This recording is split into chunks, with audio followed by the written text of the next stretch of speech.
Welcome to the Midlife Edit, the podcast for women who are navigating the beautiful, messy, and sometimes sweaty journey of midlife.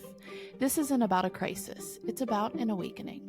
Join me, your host, Jen Weinstein, as I dive into all the things no one warned us about: hot flashes, brain fog, strength training, hormone balancing, and figuring out who the hell we are now. With a mix of expert insights, real talk, and a little humor, because if we're not laughing, we're crying, right? The Midlife Edit is your go-to space for embracing this season with confidence, strength, and balance. Whether you're trying to lift heavier, sleep better, set stronger boundaries, or just remember why you walked into a room, this podcast is here to remind you, midlife is not the end, it's just an edit, and you get to rewrite it your way. Hit subscribe and let's tackle midlife together, one episode at a time. This is the Midlife Edit.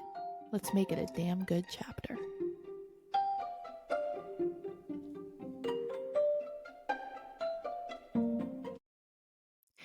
Hey everyone, and welcome back to the Midlife Edit. I'm your host, Jen Weinstein, and today's part 4 of my series, The Midlife Nutrition Made Simple. It's all about intuitive eating, food guilt, and navigating GLP-1s with confidence. A little bit later in this episode, I'm going to have a special guest on to talk about GLP-1s. But before we get started, let's do a quick recap of part 3. We talked about meal planning and batch cooking in part 3.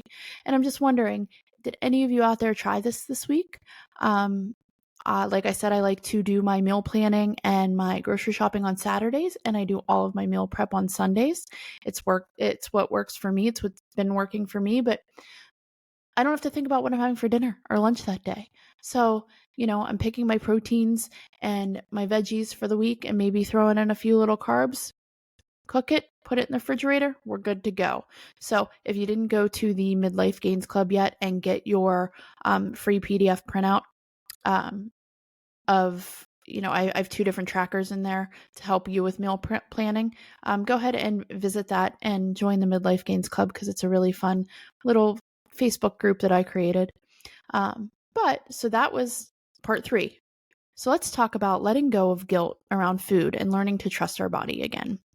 Intuitive eating.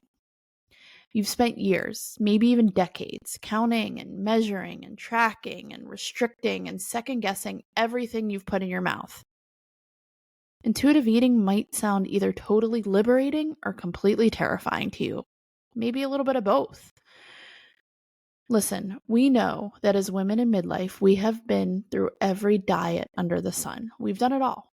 I've done it all. I've done keto and carnivore as of late. And then I've done Slim Fast and I've done, Weight Watchers. Back in the 90s, Jenny Craig was really big. I remember those videos and advertisements. I never did Jenny Craig, but I've the lean cuisine diets and the Special K. Do you remember that one? The Special K diet? Like, who's just eating cereal? We've done it, right? We've done every diet under the sun. Maybe some of it worked for us. Maybe it didn't. But that made our hunger cues feel totally out of sync. We didn't know when we were actually hungry. We pushed it away when we were hungry. Our internal dialogue may still be rooted in that guilt and shame and the good or bad labels. And I'm guilty of it.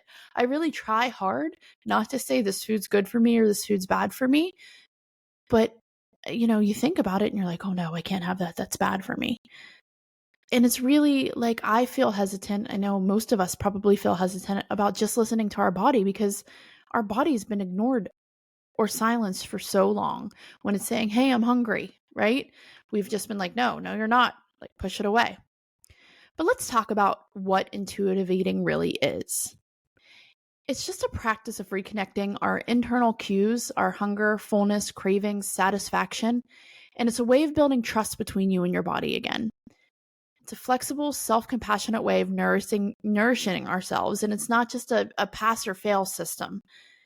So it's not about eating cookies all day or eating pizza all day, but it's about knowing that you can have a cookie or you can have pizza and then deciding, do you actually want it? What intuitive eating isn't is it's not a free-for-all. You still have to be mindful about what you're putting in your body, but it's not the opposite of healthy eating. It actually supports it. So when we're getting those hunger cues, it's like, oh, okay, I'm hungry.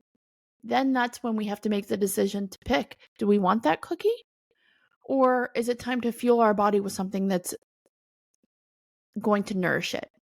It doesn't mean weight gain or weight loss. It means weight neutrality and respect for our bodies. And it's not just for 20-somethings with flawless metabolisms and no responsibilities. It's about tuning in and not about checking out. It's intuitiveness, right? And it's not just for Instagram wellness influencers or, like I said, 20-somethings. It's for real women with real lives who are tired of obsessing over every single little bite you put in your mouth. It may just hit different in midlife, right? Midlife is a time of transition. We're going through this massive transition hormonally, emotionally, physically. We're not trying to bounce back anymore, you know? I mean, maybe some of us, you know, in our late 30s, early 40s, that maybe, you know, you've had children and you're still trying to bounce back from your baby body or whatever, which I hate that too, but your body just created something beautiful and you don't have to bounce back from it. But anyway, that's just the term that we've used, right? But we're not trying to bounce back. We're trying to move forward. We're trying to build ourselves up for our grandma bodies, for our long-term, late in life bodies. It needs support. Our bodies need support. It doesn't need punishment anymore. Intuitive eating can be a healing, grounding practice that helps us tune into what we need and release the food guilt and stop swinging between restriction and rebellion. And we're going to eat for energy, strength, and satisfaction. We're not just going to eat less food because we think that that's what our body needs, because that's been so ingrained in our brains for so long. Less is more. That's not truth, right? So midlife is the perfect time to stop asking yourself, what should I eat? And we need to start asking ourselves, what do I need right now?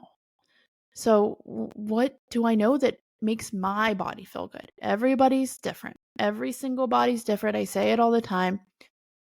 Intuitive eating is learning to trust yourself, learning to trust those hunger cues, learning to know when you're satiated and stop eating when your body says, hey, I'm full.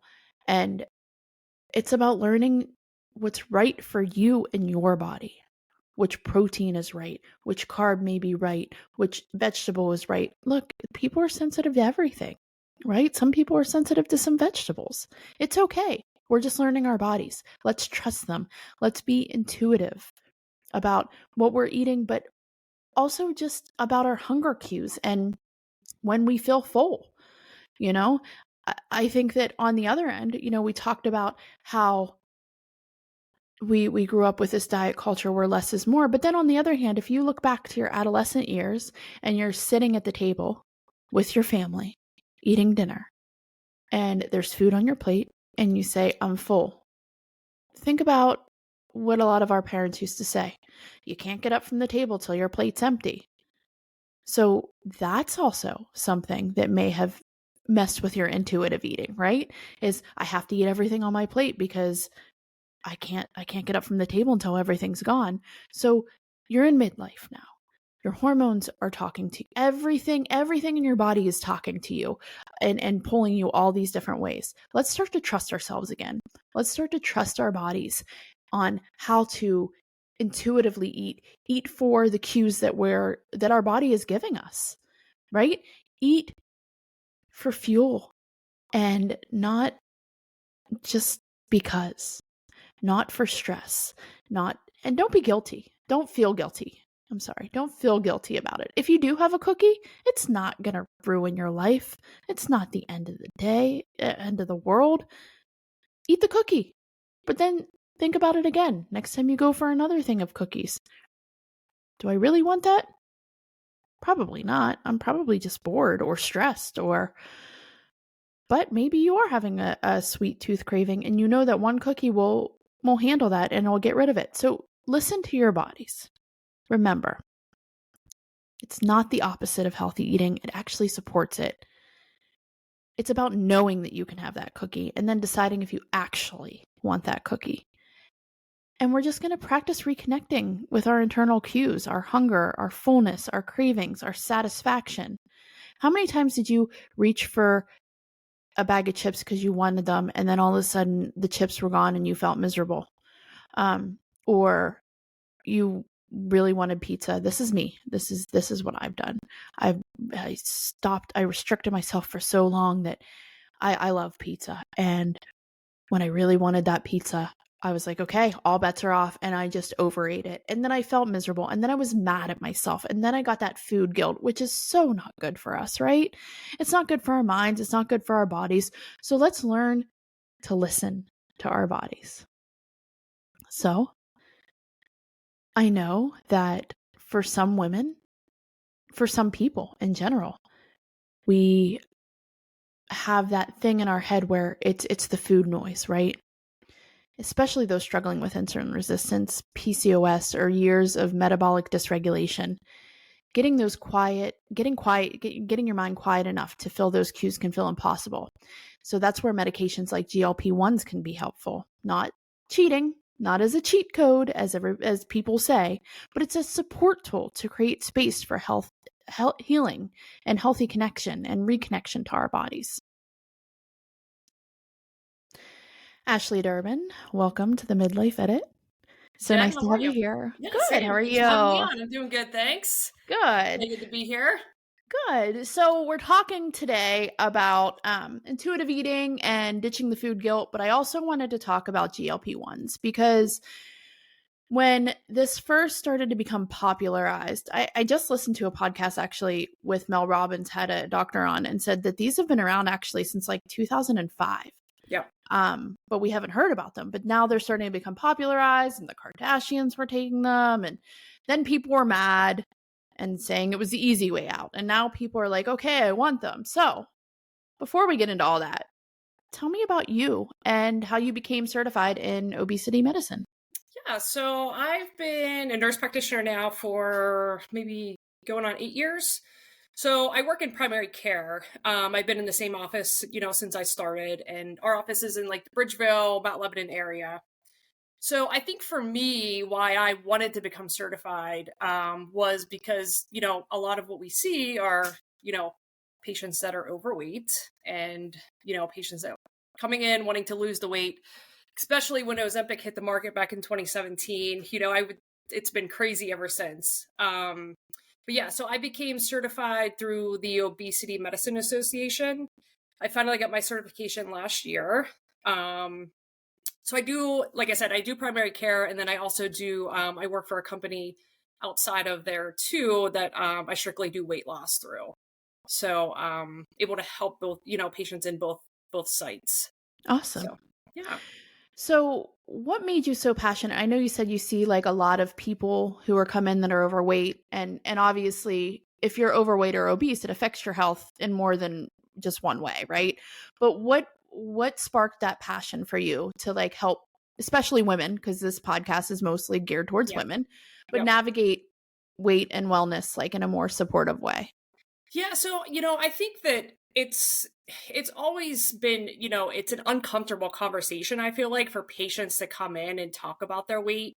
So I wanted to, make that a comfortable conversation with them. I wanted to be, more knowledgeable about, the medication and, the nutrition aspect of it and, the strength training. But, again, a lot of patients that we see have this metabolic syndrome, which I don't know if you know what that is, but that's basically, borderline blood pressure, pre-diabetes, high cholesterol. And we're so eager, or, it's so easy for us to throw, here's your diabetes medication, here's your, your cholesterol medication, here's your high blood pressure medication, when we should be treating the root cause of all that, which is obesity. And it's unfortunate and it's sad that, many organizations out there still don't consider obesity as a chronic disease. People are still in this mindset where, eat less, move more, which that's not always the case. And it's a much, much, much more complex thing than people know about. So. Agreed. And I love that, especially women our age and younger are starting to advocate for that now, because we never had that before. And we need people to advocate for our health. But for those who are listening that are unfamiliar, what are GLP-1 medications and how do they work? Yeah, so there's 2 different GLP medications that are specific for weight loss. I mean, there's other GLPs out there that are for diabetics. And, whoever was in that podcast was right. I mean, Trulicity came out in like 2005, 2007-ish, and that was a medication for diabetics. And then Ozempic came out, I think, in like 2017. And that's when you really heard about, we're giving this patient for diabetics, but, we found that patients were losing a lot of weight with it. So essentially what the GLPs are, it's a glucagon-like peptide. So it's a hormone. So essentially, to break it down, like your body naturally produces GLP whenever you eat.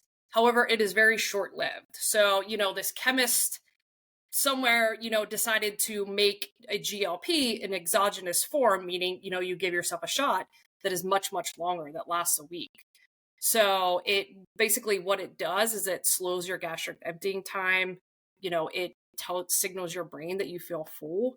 And it suppresses your appetite. It, helps with insulin resistance, helps with a lot of different things. So it's, there's a couple contraindications to starting it. The medication is not for everybody. There's patients out there that, they might only have to lose 5 pounds and they come in wanting a GLP, and it's like, it's not for you. This is really for patients who are, overweight and who definitely are struggling. And a lot of those women are, in that perimenopause or menopause stage. I saw a patient today, just for instance, the classic dysmetabolic syndrome that I just told you about, came in to talk about her cholesterol, and I'm talking about cholesterol medication, and, I'm trying to talk about her weight. She wasn't really, too forthcoming, wasn't really eager, to talk about it. But, by the end of the conversation, we had a really nice talk, and she ended up deciding to go on a GLP, and we, forgoed starting the cholesterol medication. And I guarantee you that her numbers will be better when we check it, unless, it's, her case is genetic, but we'll see. Time will tell. But, it really does help, women in their 40s, 50s. So, Absolutely. And it's been a game changer. I mean, it truly has been a game changer for patients. So. Yeah. And there's been a lot of media hype about it.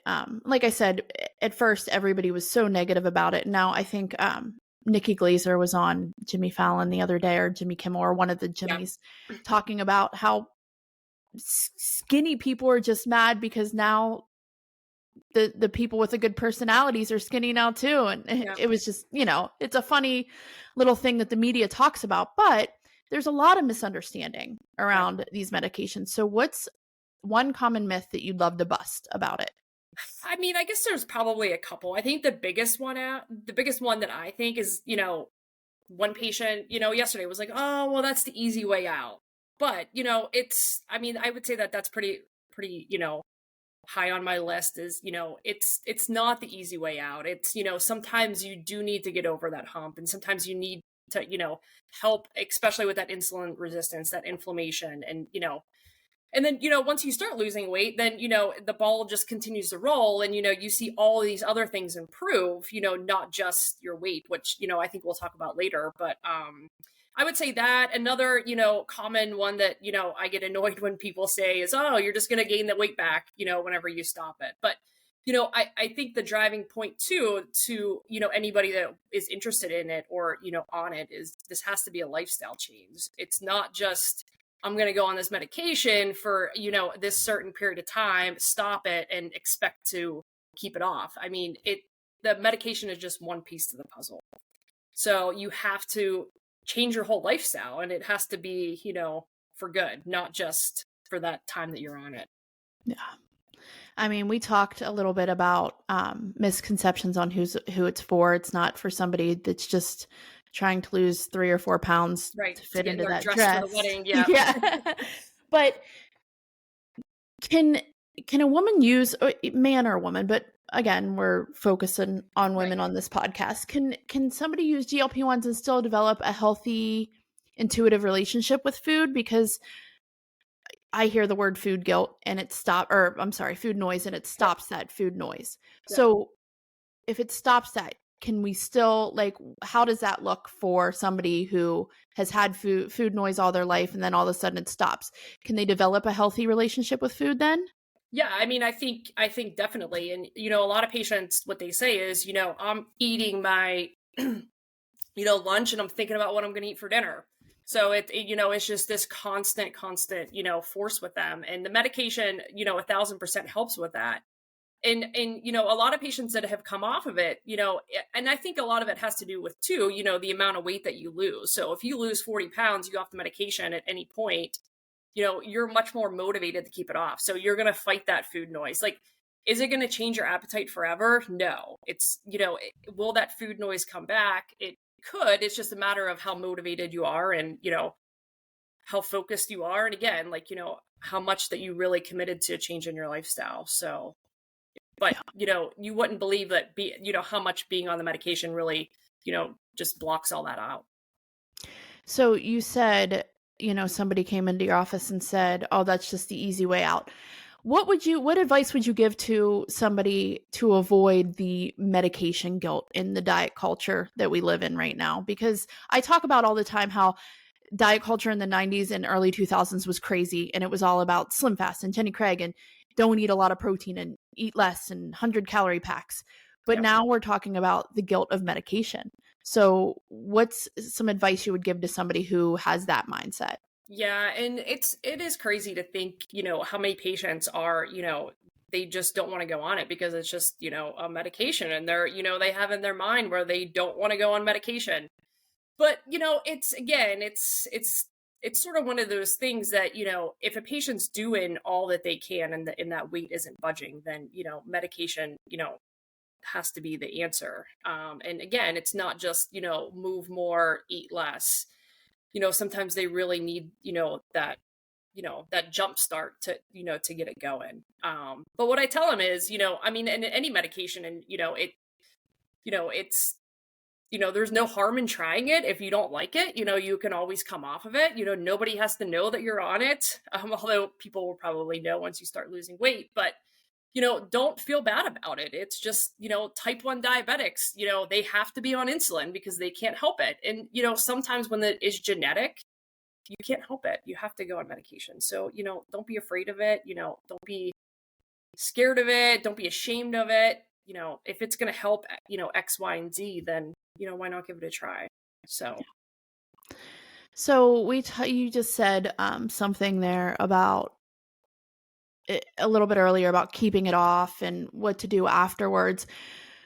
But while you're on it, tell me about the role that changing your lifestyle. So maybe there are women who are out there who have already changed their lifestyle and still can't do it, so they need a GLP-1. But then maybe they're just coming to you and saying, I don't know what to do.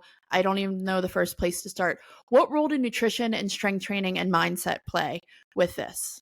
Yeah. So again, like you have to, it's just like, talking to somebody about quitting smoking. Like you have to want to quit in order to be successful. So I always, start the conversation with like, we could talk about all this, but you have to make this, again, a lifestyle change, and you have to be really committed. And, there's always a couple pieces to the puzzle. Medication's one, physical activity is another. And being on the GLPs, you tend to lose more weight than the average, just by doing it on your own. So you want to make sure that you're doing strength training a couple days a week. It's definitely important. You hear all these things now about, patients losing muscle mass, especially, the postmenopausal women, the risk of osteoporosis.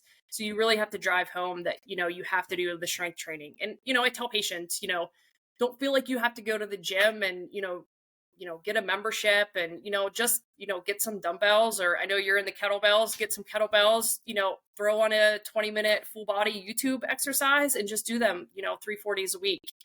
And then, the protein is especially important. And, again, like what you said, the 100-calorie packs that, were, a craze however many years ago. But yeah, and it's funny because you still find patients that like, you tell them to eat protein and they're just like, protein, like have no idea about it. So I really try to tell patients, to try to aim for 100 grams a day, or, half your total body weight. If it's less than 100, then try to aim towards 100. So yeah, I think your nutrition, podcast the past couple of weeks have been great, in helping people, how to integrate that into their, their normal day-to-day, routine. And, yeah. And, sleep is important for weight loss. You need to try to aim for, 7 to 9 hours of sleep, like all these things.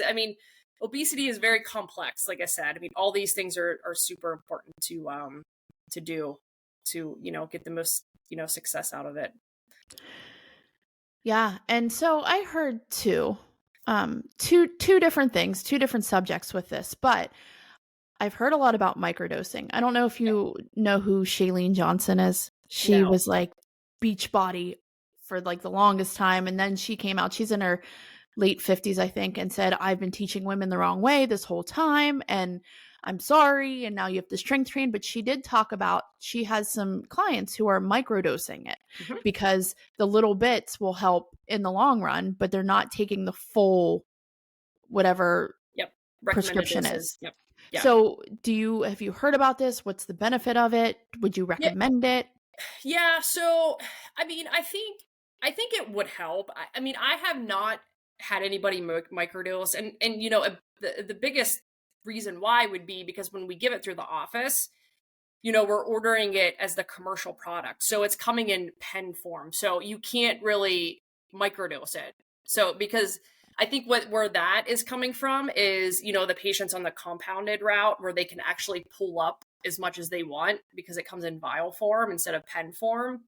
So I don't see any issue with it. I mean, the recommended guidelines for the prescription or the medication would be that they want you to start at the lowest dose and work your way up to that max dose, and that max dose being your maintenance dose.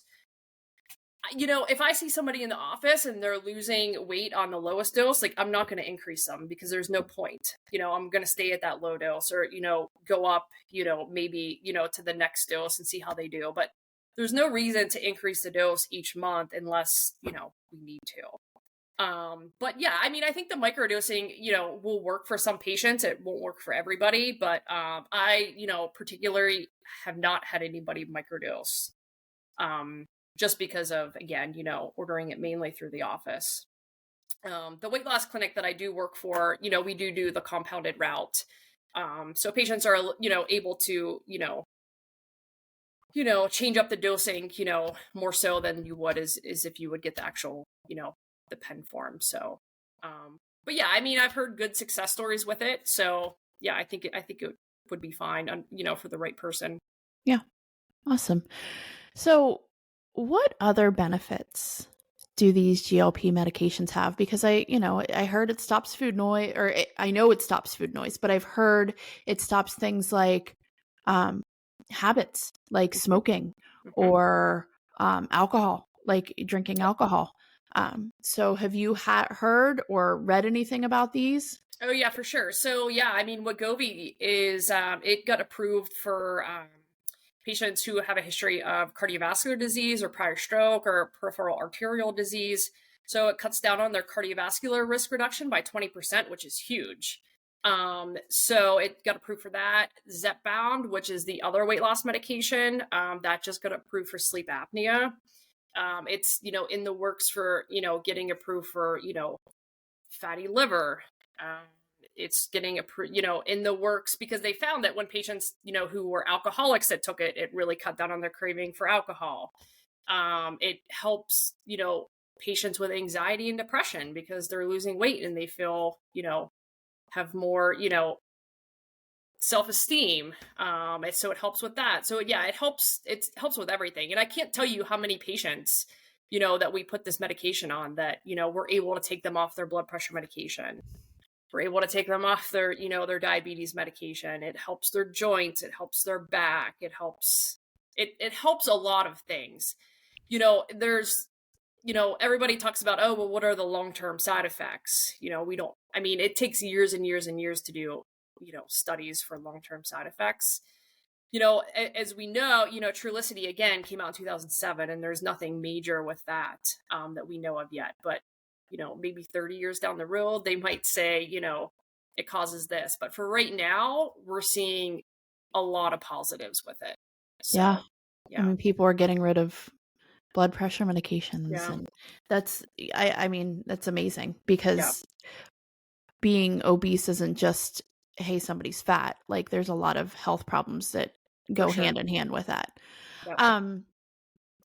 What does empowerment and health look to you as a mom, right? So you have two little ones, a boy and a girl.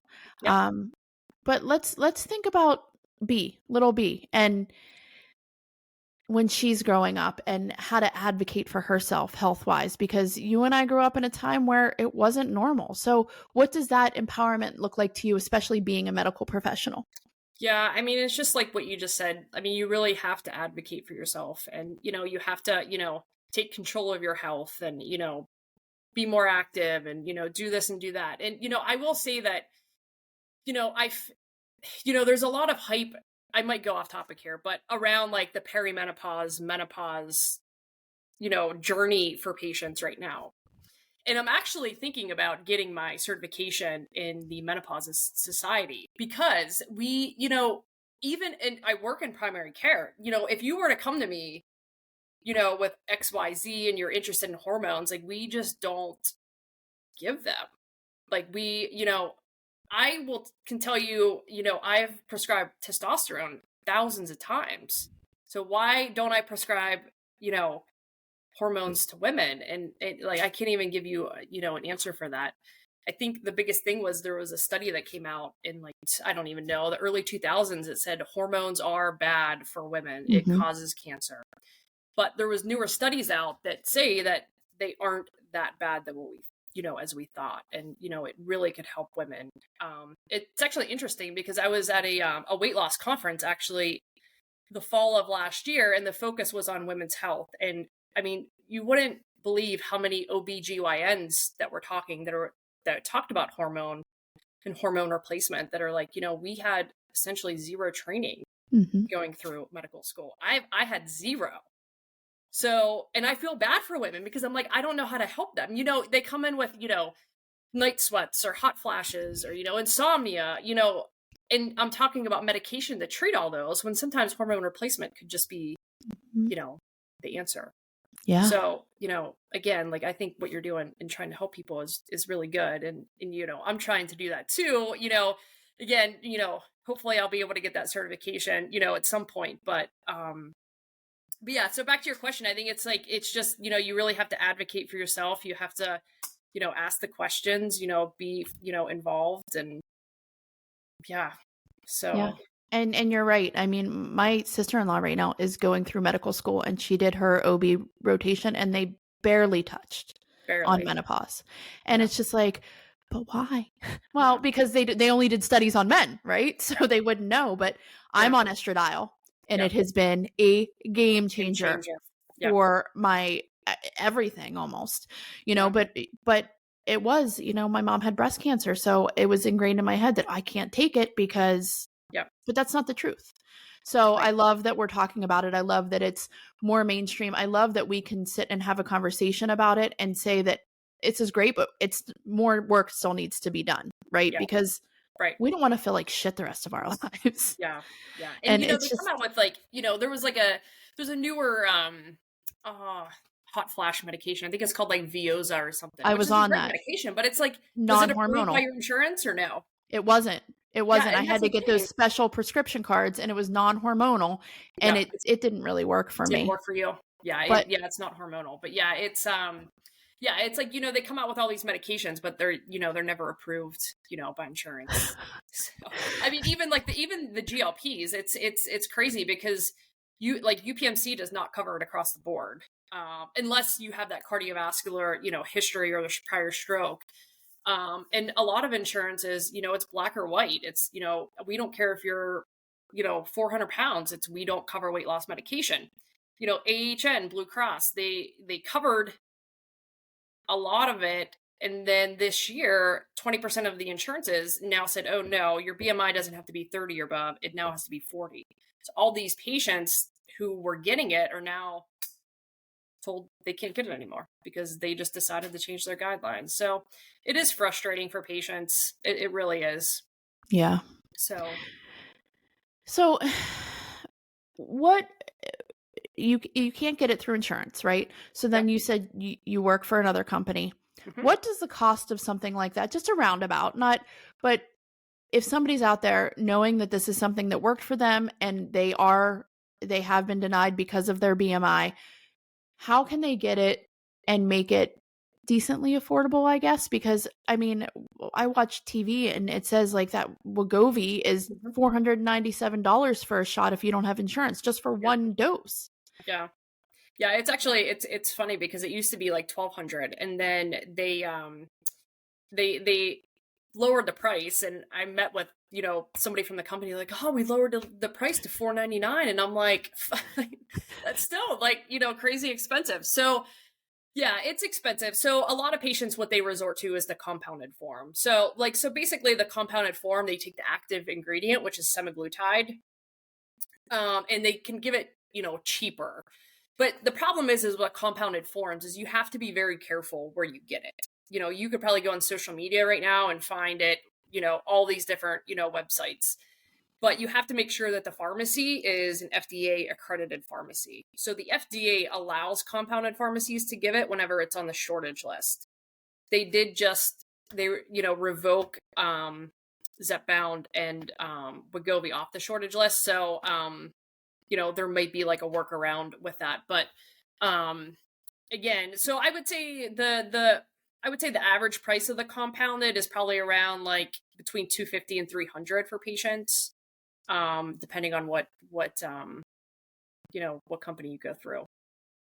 Yeah. But again, you have to be be very careful on who you go through. So yeah, I mean, it's just I had a CEO from a supplement company on here a couple episodes ago, and she said the same thing, because it's just, there's so much out there where you don't know what you're putting in your body. So you have to make sure that you're putting the right things into your body. Yeah, for sure. Well, if somebody were looking for a GLP-1 and in the Pittsburgh area, where could they find you? I mean, can they follow you on social or? Yeah, so, you know, I don't really put myself out there as much as I should. No pressure, Ash, no pressure.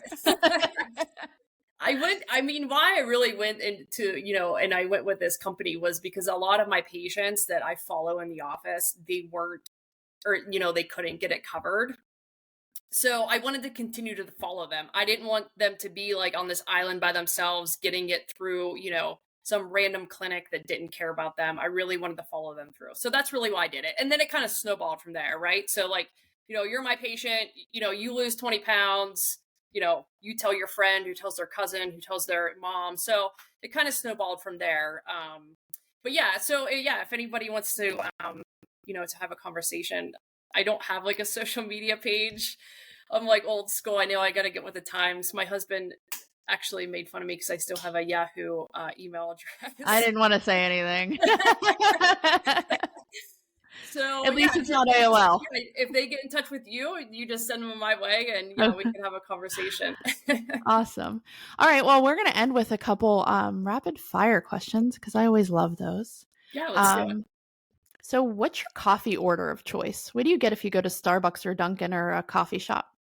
You know, I used to do cream, but now I'm just straight up. Just plain black coffee. That's it. I can't do the lattes anymore. I used to be like a skinny vanilla girl, but nope, just straight up black coffee. You're a Durbin. I'm a Durbin. I spilled his coffee the other day, by the way, because he forgot about it. Yeah. One food you'll never feel guilty about eating. Cheesecake. Oh, I love cheesecake. What's your favorite way to move your body? Go out for walks, I would say. Yeah. Although I've been really big into strength training recently.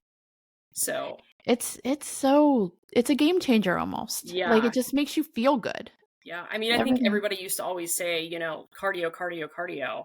And I did cardio, cardio, cardio. But, you know, more recently I've been just really diving into strength training, and I feel like I'm in like the best shape of my life. So awesome. Yeah. I love that. If you weren't in medicine, what would you be doing? Accounting. Not selling real estate. No, God, no. I see Matt on his phone 24/7 and I'm like, no way. What's your current Netflix or streaming obsession? What show are you watching right now? Gosh, what is the Sweet Magnolia? Oh. Yeah. I watched like season 1 and 2 and then I forgot about it. I do that. Like I'll watch a season and then it won't come on for like a year and I'm like, oh wait, I forgot about that. Yeah, I'm on season 4, but it's like I kind of lost my interest. So it might be time to move on. But with 2 kids, it's kind of hard to watch TV. So In especially between when I feel Bluey. like I go to bed before them. Oh So yeah. Oh, me too. yeah. What's one thing you think women should stop apologizing for? I don't know. We You answer apologize that a one. How lot. about you answer that one? Just being, I guess. I mean, I say I'm sorry probably a gazillion times a day, and I'm like, what am I sorry for? Yeah. Like, I didn't do anything, Yeah. I'm going to stop apologizing for being outspoken because for so many years of my life, I was that quiet person who didn't stand up for me or anybody else, and now I'm not. And so that's what I'm going to stop apologizing for. There you go. And then what's your go-to mood booster when you're having a bad day? Honestly, like I would say probably again, just go take a walk, get away from everything. Put my headphones on, listen to some music, and just take a stroll. Awesome. Ashley, thank you so much for being here. I really appreciate it. Absolutely. And Thanks for having me. if anybody's out there interested in GLP-1s, shoot me a message. I'll get you in touch with Ashley. For sure. For sure. All right, Jen. See ya. Thanks. I always love having guests and different perspectives, but having Ashley on here talking about ditching the guilt with the GLP-1s was awesome. And even getting off topic and talking about perimenopause and menopause and why we need so much more research and to be advocates is amazing too. Intuitive eating is very important, but also giving ourselves grace. If you need to be on a GLP-1 medication to jumpstart your weight loss because you've tried everything else, there is absolutely nothing to be ashamed of. It's not the easy way out. Nothing is easy when it comes to our health and prioritizing it. So don't feel bad about it. It can help us with food freedom. GLP-1s aren't the bad guy. They can exist together with nutrition and strength training and just make us healthier. But please, if you are on a GLP-1 medication, please make sure that you are getting enough protein and water and hydrating and strength training and doing all the things right. Because, going hand in hand, it'll be a game changer for midlife and beyond.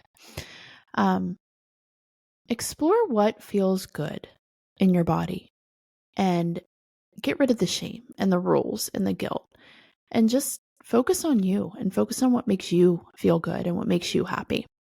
So next week we are wrapping up the 5-part series.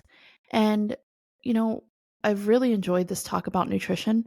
But after next week, we're going to talk about more things in midlife, not just nutrition or strength training. We're going to talk about mindset and career path changes and life in general.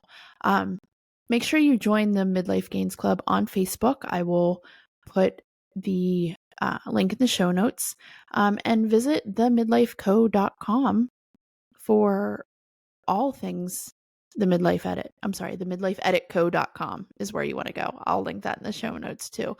But I have my blog on there. I've got merch on there if you'd like anything fun like that. But it's also just a place where you can learn more about the podcast and more about midlife and about my guests. And, just make sure maybe this one didn't resonate with you, but if you feel like this could help somebody in your life, share it. Leave me a review so other people out there can see that the Midlife Edit is really all about helping women change their lives. So in the next part of this series, we're going to talk about supplements and hydration and how to support your midlife metabolism and energy in simple, no BS ways.